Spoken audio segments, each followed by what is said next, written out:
Welcome to STEAM. I'm Miss Watts. This is a 36-day exploratory. So throughout this ed puzzle, you're going to be asked questions about these slides and policies and procedures in class. So my name is Miss Watts. I have been teaching STEAM here at SAMS for 6 years. Before I taught STEAM, I was teaching biology at a high school level for 13 years in Louisiana. I went to Mechanicsburg for my high school education. I grew up in Mechanicsburg on a small farm. I then moved to Maryland, where I attended Towson University for my undergrad. I graduated there with a degree in advertising and public relations, so communications background. Then I moved to Louisiana, where I got my teaching degree at Nichols State and began teaching biology to 10th grade. I then located myself back to Pennsylvania here, and I got my master's degree from the University of Florida in coding and web design. In my personal life, I have 3 kids, and their ages are now 15, 14, and 11. I have vision, just so you know, only in my left eye. So if I ask you to see something again, or I can't see your screen, just be patient with me. Or if I ask you to bring something closer to me. And personally, I love to run, is something I love doing, and I love hiking. This is just a picture of my family. It's Tucker, Daphne, and Wyatt, and myself. Policies and procedures. So Schoology is where we will use a platform called Schoology, if you've been here before, for graded assignments. The only materials that you will see in Google Classroom are like reminders or announcements or like links to things, will be in Google Classroom. Every day when you come into class, the expectation is that you head to your seat, that you start on the daily participation check. So this is a quiz we do at the start of every class. It will be like the first 5 minutes of class that I dedicate to this. So you do have to make sure you get in and get started. It is open note every day. It is about one of the STEAM concepts, so science, technology, engineering, art, or math. You may take the quiz as many times as you want until 11:59 p.m. So if you get a 1 out of 3 the first time, you can take the quiz again and again until you make sure you get the 3 out of 3, which is ideal. And then at midnight, it locks forever, and you can't make them up. The only way you can get a missing participation check excused is if you've turned in an excused absence to the office and then you submit a late work form. So, late work forms and missing assignments. You must complete the assignment, and a late work form must be submitted to have any of your late work graded. In STEAM class, I give you until day 32 to turn in any missing or late assignments. After day 32, anything that is missing stays 0. Late work gets graded on Fridays, so do not assume the moment you decide to submit something that it will be graded.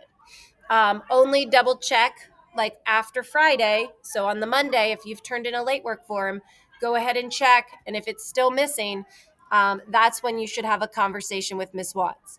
Otherwise, it gets graded on Fridays. You must have a late work form in order to get your late work graded, and that can be found in both Schoology and Google Classroom. You may not turn participations in late. Like we said, they lock at 11:59. The only way that you can have a participation excused is if you have an excused absence in Skyward and then turn in a late work form stating that. That is your responsibility. Miss Watts cannot go into Skyward and look for every single student on every single absence if they have an excuse. So if you want a participation check excused, you must submit the late work form for it and have an excuse in Skyward. Other policies and procedures. E-Hall Pass, please ask me before creating a pass. Also, make sure you ask at an appropriate time. Do not interrupt instruction. Do not come up to my desk right when you get in the room. You must go right to your desk and complete participation. You must hear instructions for the day. During independent practice is a good time to ask to go. Also, if you're sixth period, make sure you go at lunch. I watch a bunch of people just playing around with their friends and then immediately want to use the restroom when they get to sixth period.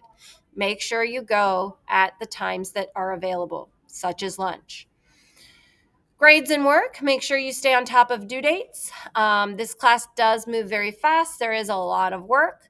So if you stay on top of due dates, those students are usually the most successful, the ones who are turning things in on time and getting their work done. Look in Schoology's grades for missing assignments. Also, in the Schoology grades, you'll be able to see comments or feedback on your assignment. So if you're wondering why 5 points was taken off, the Schoology version of your gradebook will have all that feedback for you that you can't see in Skyward. Also, all of the grades in Schoology are linked to the assignment, so you can, if you're missing something, you can click on the assignment in the gradebook and it will take you right to that assignment. And finally, use class time efficiently. Because a lot of the work can only be done with technology that we have in class, especially eighth grade, you want to make sure you use the time that you have in class wisely. And this brings us to what is STEAM. STEAM starts with the letter S. So S is for science. We will be using science at various times.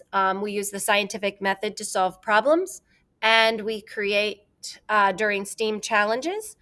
Also, we use science for labs that we do. We use science when we use computer science for coding. So, a lot of opportunities to embrace science. Technology. Tons of technology. Your Chromebook in itself, extensions that we will use, websites we will use for coding, robots that we will use, 3D printers, desktop computers for web design. So a lot of different technology. Engineering. Engineering, design, structure, STEAM challenges is where we cover this. So you'll be designing things. Some students will be building different structures based on your grade for different various STEAM challenges that you'll compete in. Art. Art we use to draw our designs like a blueprint. We do art projects by grade level and some virtual art as well. Math. All of our labs require measurement, mathematics, computation. Coding requires math and algorithms. The 3D printer has measurements, as well as the robotics unit has math and measurements as well. Math is a key component in all of our lessons. Why do we have STEAM as an exploratory? STEAM helps build critical thinking skills. So, a lot of times we want the answers handed to us. And when we have to think outside the box or solve problems, some of us hesitate or don't want to push past what is hard. So, STEAM is there to help you with critical thinking, how to solve real world problems. And then when obstacles occur or things that are challenging occur, how do you overcome those challenges? If you want to look at data, the median income in a STEAM career is $87,000, while regular careers often start at $39,000. STEAM brings together 5 areas to help students think in a way that would help them be successful problem solvers in the future. And jobs that are required in this 21st century often require a knowledge of some sort of STEAM skill, whether it be the science, the technology, the engineering, the art, or the math. The top 4 skill areas needed to succeed in the 21st century. These are the 4 skills that STEAM really pushes for you to embrace. Critical thinking and problem solving. Can you solve real world problems? Can you figure out ways to overcome obstacles or roadblocks? 2, communication. Do you know how to communicate what it is that you want to accomplish or what you're trying to solve? Collaboration, group work, sharing your ideas, and creativity and innovation. Can you come up with new creative ways to solve problems? Facts about STEAM education. So the salary of STEAM jobs is about 70% more than the national average. So STEAM jobs really at this time are holding more weight when it comes to salary. Going back up to number one, the number of unfilled STEAM vacancies is higher than the qualified candidates. So there are a lot of open jobs in STEM fields where we don't have enough workers who've graduated in those programs. So often have an easier time finding a job if you have those qualities. Requirements. Kansas and Missouri will need 185,000 additional people in STEM by 2018. This statistic just shows you how many jobs are available in these fields. Growth. The Department of Commerce predicts that between 2008 and 2018, STEM jobs will grow twice than other jobs. Because technology is advancing and all the STEM areas are advancing, that means there's more STEM jobs out there. Wanted. 8 out of 10 most wanted employees listed by U.S. Department of Labor were ones with STEM educations. The future. The Bureau of Statistics says that in the next 20 years, 80% of the jobs will require technical skills. And reality. STEM employees are in charge of building communities and moving the nation forward. These are people creating new ideas, new technology, and innovation. They are the leaders of our world. The demand for STEAM jobs. So when we look at this, 80% of the jobs in the next decade will require technology skills, whether that's basic knowledge of like Google programs, all the way up to coding websites. Some sort of tech knowledge will be required in 80% of jobs. You might have to learn how to use a certain program that your job requires and software. You might have to be able to clock in using an app. All of these things are different tech forms that your job could require you to do. The US ranks 25th out of 30 in international assessments in high schoolers' performance in math. So we're ranked really low in math, which is not very great when it's looking at these jobs and who will be able to fill them. The U.S. Department of Labor has projected that by 2018, the U.S. will have more than 1.2 million job openings in STEM fields. 16% of bachelor's degrees in 2020 will specialize in STEM. So that number needs to go up so that people can fill the jobs that are available. Scrolling down here, 4 in 5 STEM college students made the decision to study STEM in high school or earlier. Over here to our facts about females, 49% of women pursuing STEM degree choose STEM to make a difference. And we can look at percentage of men to females. 49% of men and 64% of women feel their K-12 education prepared them. Okay, and why are students majoring in STEM? 68% said they find it stimulating or challenging. 68% said it had a good salary. And 66% said that it was the job potential. So there's a lot of reasons that people are choosing these careers. 17% of STEM occupations are growing. It's growing by 17%, while other fields are only growing by 9.8%. Microsoft understands the importance of STEM and is working to make technology easily available to students in order to get them excited in STEM with DigiGirls, Imagine Cup, DreamSpark, and Kodo Green Lab. So other companies are also realizing that they need to stimulate students into these jobs because we don't have enough people going into these fields. So companies as big as Microsoft are trying to make a difference in the education of students. The top STEM jobs in 2020. So if we take a look at this, it shows us the different STEM jobs and how they're ranked. So looking at these, we can see that the one that makes the most would be an IT manager a dentist. And you might not even think about medical field being STEM jobs, but those are jobs that in the science realm. So a dentist, you have an IT manager over here in the tech world, making 142,000 roughly. Orthodontist. I didn't even see that one was bigger than dentist.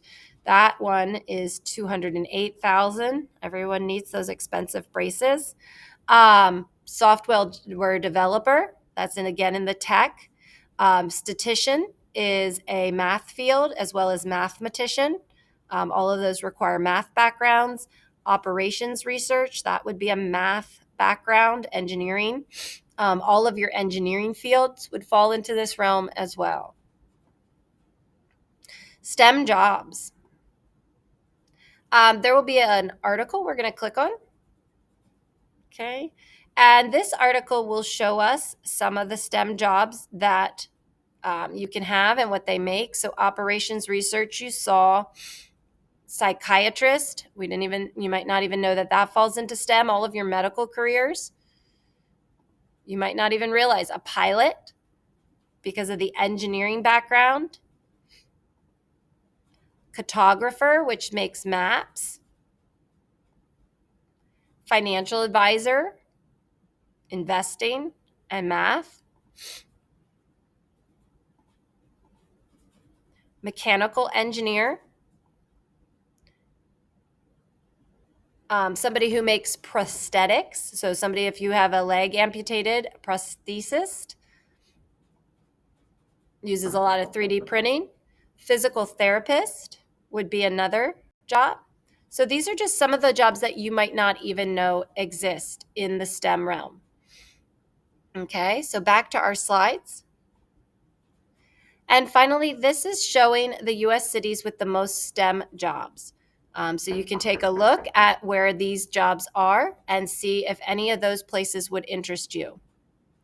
And that's what we will be learning about.